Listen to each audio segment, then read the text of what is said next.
অঁ সেই তাত আছিল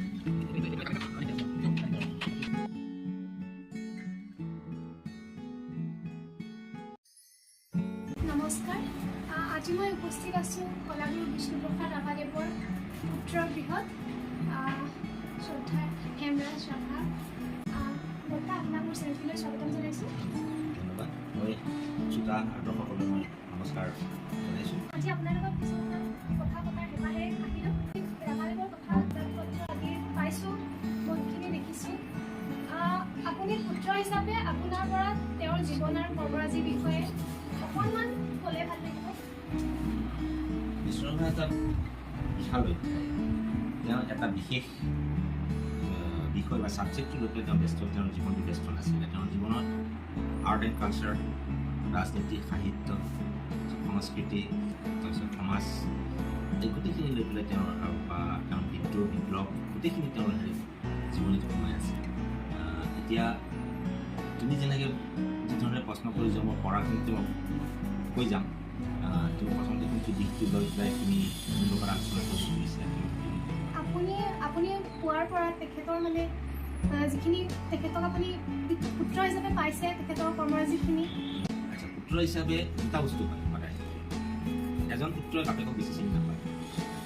যেনেকৈ তুমি তোমাৰ ঘৰৰ কাষৰ এজন মহান পুৰুষ চিনি নাপায়, যেতিয়া গোটেই দেশৰ মানুহে চিঞৰি চিঞৰি কয় তেতিয়াই গম পাবা যে তুমি তোমাৰ ঘৰৰ কাষত এজন মহান পুৰুষ আছে। ঠিক তেনেকৈ পুত্ৰবিলাকে তেনেকৈ নাপায়। আৰু এজন অনুগামী হিচাপে কিন্তু তুমি তেওঁৰ আদৰ্শৰ লগত যেতিয়া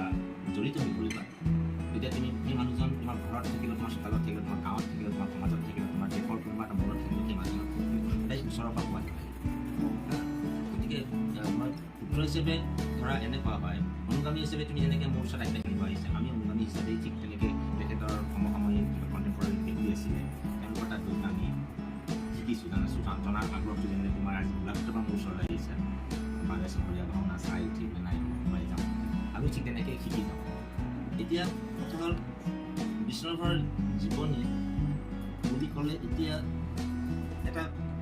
ক্ৰনলজিকেলি আহি যায়। এতিয়া বিষ্ণুৰাভাৰ জীৱনী বুলি ক'লে তোমাৰ মোৰ বা তোমাৰ দেউতাৰ জীৱনী যেনেকুৱা ঠিক তেনেকুৱাই, জন্মিছে, পঢ়িছে, ডাঙৰ হৈছে, খাইছে, বিয়া বাৰু পাইছে, ল'ৰা ছোৱালী হৈছে, মোৰ। এতিয়া তেওঁৰ যিটো স্পেচিয়েলিটি, বিশেষত্ব তেওঁৰ জীৱনৰ, এতিয়া জীৱনৰ বিশেষত্বটো হৈছে তোমাৰ ইমান কম সময়ৰ ভিতৰত, এতিয়া আমাৰ এই ৬২-৬৩ হৈ আমি কৰিব পৰা নাই, কিন্তু ৬০ বছৰ বয়সৰ ভিতৰত এজন মহান পুৰুষ হ'বলৈ চেষ্টা কৰাটো বা হৈ যোৱাটো বা সকলোৱে তেওঁক জানিবলৈ বা অধ্যয়ন কৰিবলৈ আগ্ৰহ প্ৰকাশ কৰাটো কি এটা বিৰাট গুৰুত্বপূৰ্ণ, হয় নে? তেওঁ ৬০ বছৰ বয়সত ঢুকাইছে। ১৯৫৯ চনত জন্মিছিল, ৩১ জানুৱাৰী, আৰু ১৯৬৯ চনৰ ২০ জন্মিছে ১৯৫৯ চনত, ১৯৬৯ এইখিনি এই কম সময়ৰ ভিতৰতে তেওঁ জীৱনৰ আৰ্ট কালচাৰ মানে নাটক বা বিদ্ৰোহ বিপ্লৱ আন্দোলন সমাজ সংস্কাৰ এই গোটেইখিনি স্পৰ্শ কৰি যোৱাটো মানে ভাবিবলগীয়া চিন্তা নহয় আমাৰ কাৰণে। আমিতো আমাৰ এতিয়া মানুহে যিমানেই সুবিধা কম্পিউটাৰ কিবা কিবি যিয়ে নোলাওক কেলে, কিন্তু সেইখিনি কভাৰ কৰিব পৰা নাই। আৰু দ্বিতীয় কথা হৈছে সেই সময়ত তেওঁলোকৰ দিনত আমাৰ নিচিনা কোনো মোবাইল বা যাতায়াত তেওঁ আনকি এনেকুৱা হৈছিল যে তেজপুৰৰ পৰা ওদালগুৰিলৈকে তেওঁ চাইকেল মাৰি দিছিল মিটিং কৰিব কাৰণে। আৰু তেতিয়াতো আমাৰতো কলীয়া ভঙা দলং নাছিলে, ফেৰীত যায় তোমালোকৰ দক্ষিণ ফালে যিমান হেৰি হয় মানে সভা সমিতি বা কাৰোবাৰ ঘৰত যাবলগীয়া হ'লে বা কিয় কামত যাব লগীয়া হ'লে তেওঁ ফেৰীত যায়, ফেৰীৰ পৰা আকৌ ইফালে কাৰোবাৰ ঘৰত সোমালে চাইকেল লৈ গ'ল বা খোজকাঢ়ি গ'ল আঠাটো তেনেকুৱা। এইখিনি ইমানখিনি কষ্ট কৰাৰ পিছত ইমান ডাঙৰ এটি মানে বিশাল মানে ছাবজেক্ট এটা কভাৰ কৰিব পৰাটো বৰ ডাঙৰ কথা। সেইটোৱে কথা। আমি গাড়ী মটৰ থকাৰ পিছতো আমি নোৱাৰোঁ। গতিকে প্ৰথম কথা হৈছে তেওঁৰ সংস্কৃতিটো কম। তেওঁ মানে প্ৰতিপন্ন কৰিব খোজে যে বিষ্ণুৰাভাৰ জীৱনত জ্যোতিপ্ৰসাদ আগৰৱালাৰ প্ৰভাৱটো বেছি আছে, তেওঁ প্ৰায় বহুত শিকিছে কিবা, কিন্তু নহয়, সেইটো বিষ্ণুৰাভা এটা বেলেগ পাৰ্ট। সেইটো জ্যোতিপ্ৰসাদৰ লগতো নিমিলে, ফণী শৰ্মাৰ লগতো নিমিলে, ভূপেন হাজৰিকাৰ লগতো। বৰঞ্চ ভূপেন হাজৰিকাৰ কিছু জ্যোতিপ্ৰসাদ ফণী শৰ্মা বিষ্ণুৰাভাৰ এটা প্ৰভাৱ আছে, কিন্তু বিষ্ণুৰাভাৰ হেৰিত তেনেকুৱা নাই। তেওঁৰ হেৰিত বহৰজান বিবি, তাৰপিছতে আছিলে যাৰ তাত তেওঁ ঢাকাত গীত শিকিছিলে, চৰকাৰ আছিল, তেওঁ মনত পৰিব নেকি?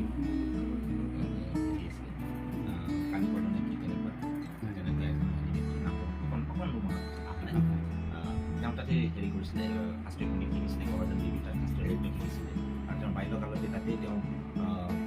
ৰজা হৰিশ্চন্দ্ৰ নাটকৰ নৃত্যেশ্বৰৰ বাল্য তাত নাটক আৰম্ভ কৰিছিল নাটক কৰিছিলে তাৰপিছতে আলিবাবা নাটকখনত তেওঁ আৰ্জিয়ানাৰ যিটো নাৰী চৰিত্ৰ তাত এই নাটক কৰিছিলে বিষ্ণুৰাভা এটা ফুল ফৰ্মত তাতেই তেওঁ মানে এটা ছেট লৈ আহিছিল অসমলৈ তাতে তাৰপিছত আহিল তেওঁৰ কিছুমান গীত তেওঁ মানে তেওঁৰ যিটো হিন্দুস্তানী শাস্ত্ৰীয় সংগীতৰ তাতেতো তেওঁ মানে লৈ আহিছে গোটেইখিনি আৰু কিছুমান কথা হয় আমি এতিয়া যদি দেখোঁ যে মানুহজনৰ কোনো এটা বিশেষ বিষয়ৰ ওপৰত যেতিয়া ইণ্টাৰেষ্ট থাকে তেওঁ বাল্যকালত যিকোনো শিকিলে কিন্তু সেই লাইনটোত তেওঁ এটা হেৰিত মানে বিশেষ এটা গতিত তেওঁ সেই গতিটো তেওঁ ব্ৰেক নকৰে শিকি গৈ থাকে যিটো কাৰণে বিষ্ণুৰাভাৰ জ্ঞানটো হেৰি আছে তাৰপিছতো তেওঁ কোনো শিক্ষক বা হেৰি আৰু মানে অধীনত তেওঁ জ্ঞান পায় তেওঁ এটা যিটো মনত তেওঁৰ এটা শিক্ষাৰ যিটো ধাউতি সেই ধাউতিৰে তেওঁ আগবাঢ়ি গৈছে কিন্তু আজিকালি হেৰি ল'ৰা ছোৱালী জীৱনত মানে ক্ষেত্ৰত আমি দেখা নাই তেওঁ অকণমান গান শিকিলে কীবৰ্ড বজাব শিকিলে কিবা কৰিলে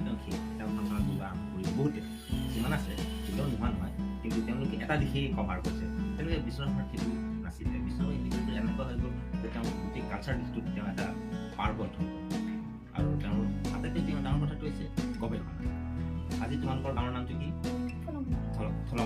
ফলঙনি আজি যদি বিশ্বনাথ থাকিলেহেঁতেন তোমাৰ ফলঙনি নামটো কেনেকৈ হ'ল এতিয়াই কৈ দিলে বিষ্ণুৰাভাই মানে আমি এতিয়া তেজপুৰলৈ আহিছা তুমি ধৰা চিত্ৰলেখা অনিৰুদ্ধ উষাৰ কথা শুনিছা তেজপুৰ নামটো কেনেকৈ হ'ল পঢ়িছা কিন্তু এনেকুৱা ঠাইৰ নাম আছে যিবিলাক ঠাইৰ নাম বিষ্ণুৰাভাই নপঢ়াকৈ নাই তাৰমানে বিষ্ণুৰাভাই আজিকালি আমি কি কৰোঁ যেতিয়া এখন সভাত আমাক নিমন্ত্ৰণ কৰে মিটিং আৰম্ভ হ'ব আজিৰ দিনটো 12 বজাত আমি কোনোমতে 11:30 বজাত গৈ তাকো খৰধৰ কৰি মিটিঙত ভাষণ দি আমি গুচি আহিম বিষ্ণুৰাভা কিন্তু সেইটো আছে বিষ্ণুৰাভা এসপ্তাহ আগত যায় কাৰোবাৰ ধৰা তোমালোকৰ ঘৰত থাকিল ৰাতিপুৱা উঠিলে ইখন ঘৰত সিখন ঘৰত সোমাই গোটেই গাঁওখনৰ বিষয়ে তেওঁ জানিল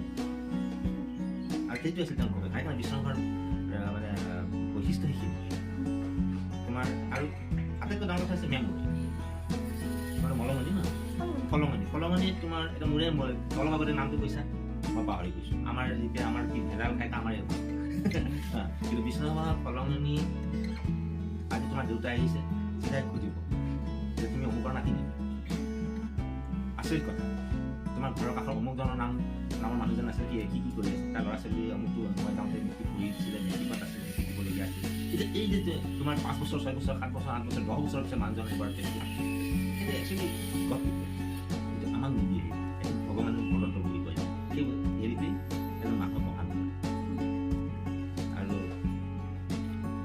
শাস্ত্ৰীয় সংগীত মানুহজনৰ এতিয়া শাস্ত্ৰীয় সংগীততে তেওঁ পাৰ্গত হৈ গ'ল তেওঁ লগতে সত্ৰীয়া সংস্কৃতিৰ ওপৰতো তেওঁ যথেষ্ট ষ্টাডি কৰে এতিয়া আজি তোমালোকে বৰগীত শিকিছা সত্ৰীয়া নৃত্য শিকিছা তাৰ কিন্তু একচুৱেল মানে হেৰিটো ক্ৰেডিটটো যায় বিষ্ণুৰাভাৰ ওপৰত আগতে সত্ৰীয়া সংস্কৃতিৰ হেৰি আছিল সত্ৰৰ ভিতৰত আবদ্ধ বাহিৰত সোমাব নিদিয়ে সেইটো তোমাৰ যতীন গোস্বামী কৈছিলে সত্ৰীয়া বুলি কয় সত্ৰীয়া নৃত্য যে ৰক্ষেশ্বৰ বৰবায়নে ৰক্ষেশ্বৰ বৰবায়নে বাহিৰত ভিতৰত শিকায় বিষ্ণুৰাভা বুদ্ধি কৰি তাতে শিকি তেওঁ বাহিৰত শিকোৱাৰ পিছত যেতিয়া শিকাইছে তেতিয়া মানুহবিলাকে বাহিৰত সত্ৰীয়া নৃত্য বৰগীত গাবলৈ কবিতা বা শিকিবলৈ নহ'লে সেইটো সত্ৰৰ ভিতৰত আবদ্ধ আছে কিন্তু বিষ্ণুৰাভাৰ নামটো এতিয়া কোনো বিষ্ণুৰাভা এনেকুৱা এজন ব্যক্তি যিজনক ভুলটো মোৰ মনত নাই বৰ দীঘলীয়া ভুল ইমান পণ্ডিত ইমান ভাগত তেওঁ বজাই দিয়াৰ লগে লগে তেওঁ পণ্ডিত কৰে এবাৰ তেওঁ সভাত কোনো এটা সভাত তেওঁ ভুল বজাবলৈ আগবঢ়াই দিয়ে বিষ্ণুৰাভা গৰজু বন্ধ কৰ গুৰুঘাট কেলি কৰিছে গুৰুঘাটটো কেলি দিছে গুৰুঘাট যেতিয়া সত্ৰ গোসাঁই ঘূৰাই তেতিয়া গোসাঁই নহয় আগবঢ়াই নিবৰ কাৰণে গুৰুঘাট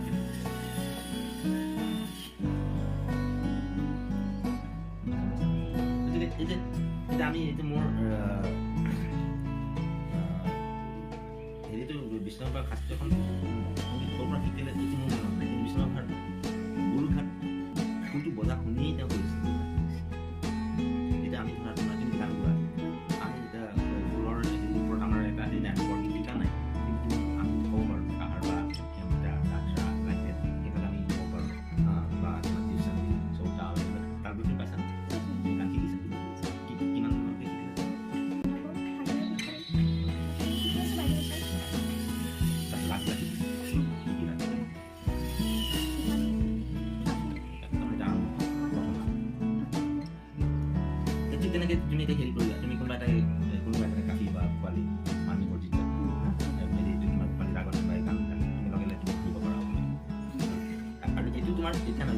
আছোঁ কালি মানে মোৰ পৰীক্ষা ল'ব গতিকে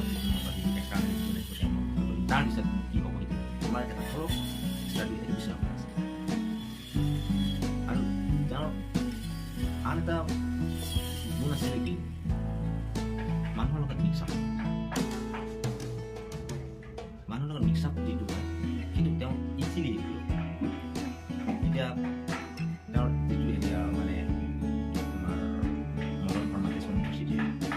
তেওঁ এটা বক্তব্য মিটিংখন বক্তব্য কৈছিল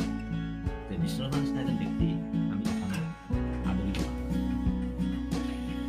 কাৰণ যিটো সময়ত ইণ্টাৰনেট নাছিল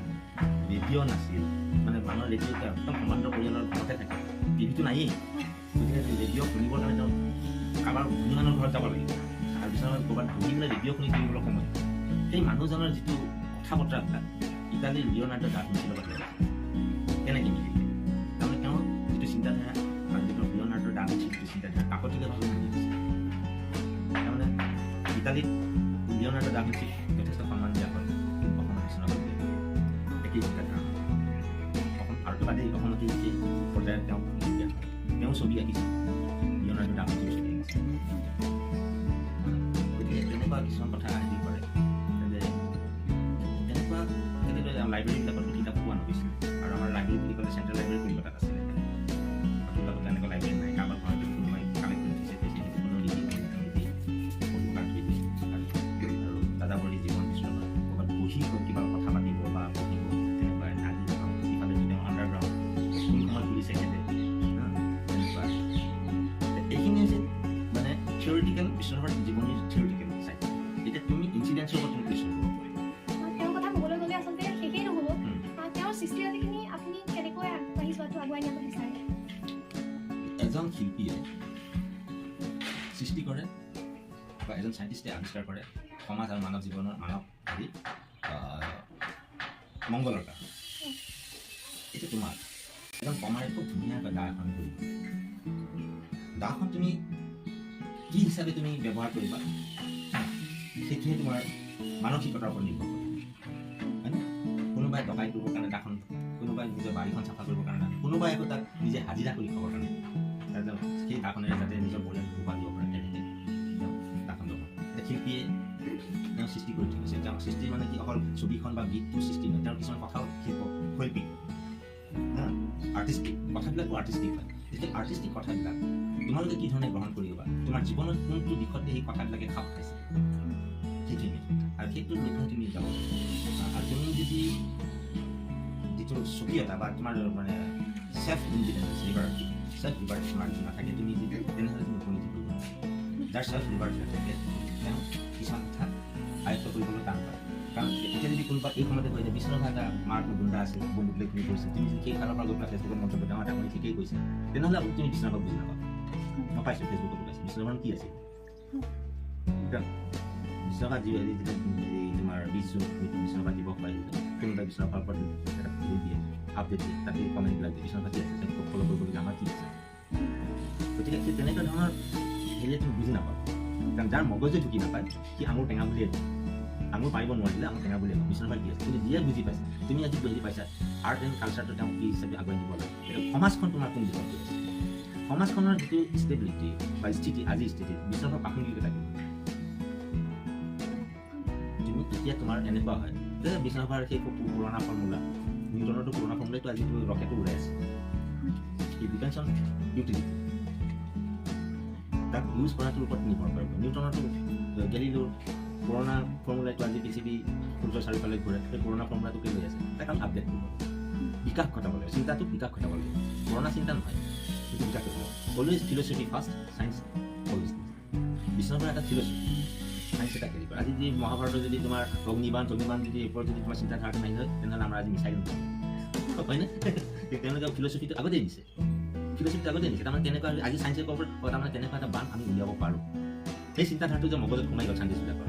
সেই বস্তুটোৱে আছে হয়নে গতিকে বিশ্বনাথক কেনেকৈ আগুৱাই নিব লাগিব সেইটো তোমালোকে পঢ়িব লাগিব তোমালোকে জীৱনীটো ভালকৈ তেওঁ লিখাবিলাক পঢ়িব লাগিব কি কৈছে এতিয়া মহাভাৰতত যদি তুমি শ্লোকটো পঢ়িব যোৱা বা ৰামায়ণৰ শ্লোকটো পঢ়িব যোৱা আজি আধুনিক কবিতাৰ লগত তাত খাপ নাথাকে তুমি চিন্তা কৰিবা এতিয়া পুৰণা মডেলৰ কবিতা কোনে পঢ়িব কিন্তু তাত কিমান তত্ত্ব সোমাই আছে গীতাৰ ভিতৰত কিমান তত্ত্ব সোমাই আছে সেইবিলাক তুমি আহৰণ কৰিব পাৰিছা কাৰণে তুমি আজি উপলব্ধি কৰিব পাৰিছা কাৰণে আজি তুমি গোলাঘাটৰ পৰা 12চৰীয়া ভাওনা চাবলৈ তুমি যাব বুলি হ'লে তুমি মেলা চাবলৈ অহা নাই ভাওনাখন কেনেকৈ কৰে সেইটো চাব আহিছে হয়নে মেলা চাবলৈ তুমি তোমাৰ গোলাঘাটতো বহুত মেলা আনন্দ মেলা হয় কিবা ঠিক তেনেকৈ পুৰণা মানুহবিলাকৰ যিবিলাকক আমি সকলো মহান বুলি স্বীকৃতি দিওঁ আৰু সেই মহানতাটো স্বীকৃতি অকল পাব্লিকেই নিদিয়ে সেই সময়ত থকা মহান ব্যক্তিসকলেও গতিকে মই কৈছোঁ তুমি কৈছা যে তেওঁৰ সৃষ্টিৰাজি কেনেকৈ আগুৱাই লৈ যাব পাৰে সৃষ্টিৰাজি তেওঁ এটা ধৰা তেনেদি এটা দাগ তুমি বগা কেনভাছত এটা কয় দাগ দিছে ব্ৰাছেদি দাগ দিছে আৰ্টিষ্ট দাগ দিছে বা ৰঙা ৰঙে দিছে কলা সেই দাগটোৰ পৰা তুমি কি আৰু সৃষ্টি কৰিব পাৰা সেইখন কেনেকৈ তেওঁৰ এটা কলা ৰঙৰ বাহিৰে বেলেগ ৰং নাছিল সেইটো তোমাৰ নাই সেইটো তোমাৰ কলা ৰংটো দিলে কিয়নো তেওঁ মানুহজনৰ কোনোবা মানুহৰ চুলিয়ে কল্পনা কৰি কলা ৰংটো দিলে গতিকে তুমি বাকী বগা ৰঙা দি পেলাই মানুহ কমপ্লিট কৰাৰ দায়িত্ব তোমাৰ মই যে ক'ব লগা তেতিয়া ৰেডিঅ' নাছিল টিভি নাছিল সেইটো গতিকে সেই বস্তুটো দায়িত্বটো আজি নতুন প্ৰজন্ম চিধাই উপৰাই দিলে নহ'ব যে আমি আধুনিক হৈছোঁ এতিয়া আমি পুৰণা নহয় তুমি যদি তাহানিৰ চকা বা যিটো হেৰি তোমাৰ চেণ্ট্ৰিফিকেল ফ'ৰ্চৰ কথা জানো চেণ্ট্ৰিফিকেল এণ্ড চেণ্ট্ৰিফিকেল ফ'ৰ্চৰ কথা জানো সেইবিলাকৰ যদি চিন্তা আমি নকৰিলোহেঁতেন তেনেহ'লে হয়তো আমি গাড়ী চকা টকা এইবিলাক আমি বা ৰাস্তা ঘৰীয়া ৰাস্তা আমি নিৰ্মাণ কৰিব নোৱাৰোঁ গতিকে বিষ্ণুৰাভাৰ সৃষ্টিৰাজি আমি কেনেকৈ আগুৱাই নিব পাৰিম তুমি ফাৰ্ষ্ট তুমি তাৰ লিখনিখিনি আৰু সৃষ্টিৰাজিখনত মানে ডিপলি তুমি অধ্যয়ন কৰিব লাগিব যদি অধ্যয়ন কৰাৰ ইচ্ছা থাকে মোৰ বুদ্ধিৰে দেই এতিয়া তুমি কি ভাবা যে নতুন প্ৰজন্মৰ বুলি ক'লে আজিকালি বহুত চিন্তাধাৰা সোমাই যায় তুমি আমি এতিয়া বিষ্ণুৰাভাৰ কথা কয় নহয় আমি এতিয়া কি কয় জো বাইডেনৰ কথা আমি ভাবিব লাগে বা আমাৰ এই বিল গেটৰ কথা ভাবিব লাগে তেওঁলোকে এতিয়া মাইক্ৰ'ছফ্ট ওলাইছে অমুক ওলাইছে তমুক ওলাইছে এতিয়া আমি বিষ্ণুৰাভাক লাগি থাকিলে নহয় তেওঁলোকে কিন্তু তেওঁলোকৰ যিবিলাক মহান ব্যক্তি পুৰণা তেওঁলোকৰ যিবিলাক ষ্টাডি কৰি আজি মাইক্ৰ'ছফ্ট সক্ষম হৈছে একে একে 2 বা 1 2 3 4 নেওতাখন নপঢ়াকৈ তুমি চিধাই মেথছৰ শিক হ'ব নোৱাৰা সেইটো হ'ব নোৱাৰা সেইটো পঢ়িবই লাগিব অ খ গ ঘ নপঢ়াকৈ তুমি চিধাই কবিতা লিখিব বা উপন্যাস লিখিব নোৱাৰা হয়নে গতিকে সেই ক খ গ ঘটো কোনে দিছে আমি যা পুৰণা বেকাৰ গাঁৱলীয়াই অশিক্ষিত বুলি কথা কি লিখিছে তেওঁলোকৰ কথাখিনিকে লৈ আমি এতিয়া যদি বাননি আমি কবিতাৰ চন্দ্ৰজ্যোতি কবিতাৰ পৰা আৰম্ভ কৰি আমি গতিকে তুমি বিষ্ণুৰাভাৰ সৃষ্টিৰাজি এটা স্কেলিটন বুলি ধৰিব তাক মাংস দি পেলাই খোজোৱাৰ দায়িত্ব তোমাৰ গতিকে সৃষ্টিৰাজি আমি কেনেকৈ আগবঢ়াই সেইটো তোমাৰ আমি পথটো দেখুৱাব পাৰোঁ কিন্তু আমি কৰি দিব নোৱাৰোঁ কাৰণ এজনে কৰি দিলে তাক আকৌ ভাঙি পেলাই নতুনকৈ পৰা যায় কিন্তু তোমাৰ এটা সৃষ্টি পূৰ্ণ পৰ্যায়ৰ এইটো ফলাফলটো পাবলৈ হ'লে তেতিয়া খুব খুব কৰি এতিয়া মই ক'লোঁ যে কলা ৰং তুমি চকুটো আঁকিব কলা ৰং তেওঁ চুলি হিচাপে সেই আমাক আঁকি থাকিব তেওঁ হাতত ৰঙা ৰং নাই বগা ৰং নাই একো নাই কলা দিছে এটা দাগ ধুনীয়াকৈ থাকে তাক তুমি চকু লাগে তেখেতে ক'লে নহয় চকুটো এনেকৈ দিলে বেয়া লাগে অকণ ভাল কৰি তেখেতে ক'লে নহয় বুকটো এনেকৈ তেওঁ চকুটো নাকটো জোঙা কৰি তুমি দিলা নাকটো জোঙা কৰি দিলা তেওঁ ক'লে নহয় আমাৰ অসমৰ মানুহবিলাকৰ অকণ মংগোলীয় ফেচ আছে নাকটো চিকা থাকে সেইটো তোমাৰ সৃষ্টিৰাজি তোমাৰ আগবঢ়াই নিয়াটো তোমাৰ এইখিনি আৰু আপোনাৰ পৰা জানিবলৈ পাই ভাল লাগিলে বহুত কথা থাকিলেও মই কওঁ এজন মানুহৰ জীৱনী সেই সলনি নহয় কোনোবাই লিখি থৈ গৈছে এজন মানুহৰ জীৱনী মানৱিকতা জীৱনী সলনি তাৰ মোড অফ একচেপ্টেঞ্চ তাৰমানে তুমি কি হেৰি তুমি একচেপ্ট কৰিবা তুমি কি ধৰণে একচেপ্ট কৰিবা কেনেকৈ গ্ৰহণ কৰিবা সেইটো তোমাৰ ওপৰত এতিয়া মই তোমাৰ জীৱনী বুলি কওঁতে তুমি বিষ্ণুৰাভাৰ জীৱনী পঢ়িছা মই যিখিনি কম তুমিও পঢ়িছা বা তুমি যিখিনি পঢ়িছা মই কম বিষ্ণুৰাভা কলিকতাত পঢ়িছিলে ঢাকাত আহিলে তেজপুৰলৈ আহিলে তেজপুৰত ক্লাছ 6 এৱাৰ্ড লৈ যোৱা নাছিল সেইটো তুমিও জানা মই তাৰপিছতে হেৰি লৰ্ড এখন কলেজত কলিকতাত তাৰপিছতে ভিক্টোৰিয়া কলেজত পলাই আহিলে সেইটো তুমিও জানা মই তাৰপিছত ভিক্টোৰিয়া কলেজত তেওঁ পঢ়িব নাপালে তেওঁ কাৰ্মাইকেল কলেজ ৰংপুৰ যদি বাংলাদেশৰ আগত পূৰ্ব পাকিস্তানত পূৰ্ববংগ আছিলে তাৰপিছত পূৰ্ব পাকিস্তানত তাৰপিছত বাংলাদেশ কাৰ্মাইকেল কলেজত তাতো তেওঁ পঢ়িব তেওঁ কমপ্লিট কৰিব তেওঁ গুচি আহিলে সেইটো তুমি জানা মই জানো সেইটো এটা জীৱনীটোৰ এটা হেৰি কিন্তু সেই তেওঁ কিয় পঢ়িব নোৱাৰে তাৰ সেই অধ্যায়টোৰ মাজত কি হয় কি কৰি কিয় কাম কৰিব যিজন ল'ৰাই এজন ছাত্ৰৰ কুইন্স ইম্প্ৰেছ এৱাৰ্ডত মেট্ৰিক পাছ কৰি গৈছে এটা মেধাৱী ছাত্ৰ তেওঁৰ কাৰণে লণ্ডনৰ বেৰিষ্টাৰ পঢ়াটো একেবাৰে উচিত তেওঁ জমিদাৰৰ পুতেক আছে আৰু তেওঁৰ অভাৱ নাছিল কিন্তু তেওঁ কিয় স্বাধীনতা সংগ্ৰামত জপিয়াই পৰাৰ কাৰণে তেওঁ ব্ৰিটিছ চৰকাৰে তেওঁ বিচাৰি ফুৰিলে সেইটো তুমি জানা মই জানো কিন্তু তাক যিকোনো বিষয়টো যিকোনো বিষয়টো এটা পজিটিভলি এনালাইচিছ কৰিব যোৱাটো মেইন পজিটিভলি এনালাইচিছ কৰি যোৱাটো একচুৱেলি তোমালোকৰ কিন্তু মই ক'লোঁ ফেচবুকত বিশ্বনাথে কি কৰিছিল তেওঁৰ মগজুৱে ঢুকি পোৱা নাই নাপায় কাৰণে বিচনা পাই গৈছিল সেইকাৰণে ব্যাসদেৱ বা বাল্মীকি ৰামায়ণৰ প্ৰতি তেওঁলোকে সমালোচনা কৰিবলৈ কিন্তু যিটো ফিলচফি ফিলচফি বহুত আগত যায় চায়েন্স তাৰ পাছত পাছত যেতিয়া চায়েন্সে তাক ফিলচফিটোক বাস্তৱত ৰূপায়িত কৰে তেতিয়া মানুহে গম পায় কাৰণ সেই সময়ত আমাৰ মই গোটেই ক'লোঁ সেই সময়ত সেই সুবিধাটো নাছিল যিটো কাৰণে তেওঁলোকে মানে ফাৰ্ষ্টলি তেওঁলোকে এনালাইচিছ কৰি তেওঁ লিখি থৈ যাব পৰা নাছিল তেওঁলোকে খালি এটা মানুহক যাতে চিন্তাৰ এটা হেৰি কৰি পেলাই খোৰাক যোগাই তেওঁলোকে এটা ৰসপূৰ্ণভাৱে মহাভাৰত ৰামায়ণ বা গীতা লিখি থৈ দিছে আমি সাধু হিচাপে ক'লোঁ ৰস পাওঁ ভীমে মাৰি মাৰিলে গদা দাঙিলে কাৰোবাৰ হেৰি কৰিলে বা অৰ্জুনে তেওঁৰ কৰ্ণৰ ৰসটো সোমাই গ'ল বা কৰ্ণ দাতা হ'ল তেতিয়া আমি বহুত আমি তেওঁলোকৰ বা ৰামায়ণৰ এটা হনুমানে কেনেকৈ লংকা জ্বলাই দিলে সেইবিলাক আমি এটা ৰস পাওঁ আৰু ৰসৰ মাজত যেতিয়া আমি মেচিয়ৰ হৈ গৈ থাকিম সেইখিনি একেটা কথা আমি পঢ়ি পেলাই যেতিয়া আমি গৈ থাকিম আমি সৰুতে আমাৰ মা দেউতাই সাধু হিচাপে শুনাইছিলোঁ তাৰপিছত আইতাহঁতে শুনাইলে তাৰপিছত এনেকৈ কৰি আমি যেতিয়া এটা মেচিয়ৰ আমাৰ চিন্তাধাৰা যেতিয়া মেচিয়ৰ থাকে মহাভাৰত আৰু ৰামায়ণ পঢ়াৰ যিটো টেকনিক সেইটো মেচিয়ৰ ঠিক তেনেকৈ বিশ্বনাথ বা আমাৰ মহান পুৰুষবিলাকৰ যিটো লিখন বা আদৰ্শ আমি এতিয়া সৰু ল'ৰাৰ নিচিনা বিশ্বনাথ ভাই গান গাইছিল মোক কৈছিল দুটামান বিশ্বনাথৰ গান আমি গাই দিলোঁ হৈ গ'ল কিন্তু তেওঁলোকৰ যিবিলাক কথা আমি যেতিয়া মেচিয়ৰ হৈ লাহে লাহে গৈ থাকিম তেওঁ মেচিয়ৰ হৈ তেওঁৰ কৰ্মৰাজি আৰু সৃষ্টিৰাজি মই শিকিম আৰু শিকি পেলাই মই সেইখিনি আগুৱাই নিবলৈ চেষ্টা কৰিম আপুনি ইমানকণ সময় আমাৰ লগত কটোৱাৰ বাবে সময়কণ দিয়াৰ বাবে আপোনাক ধন্যবাদ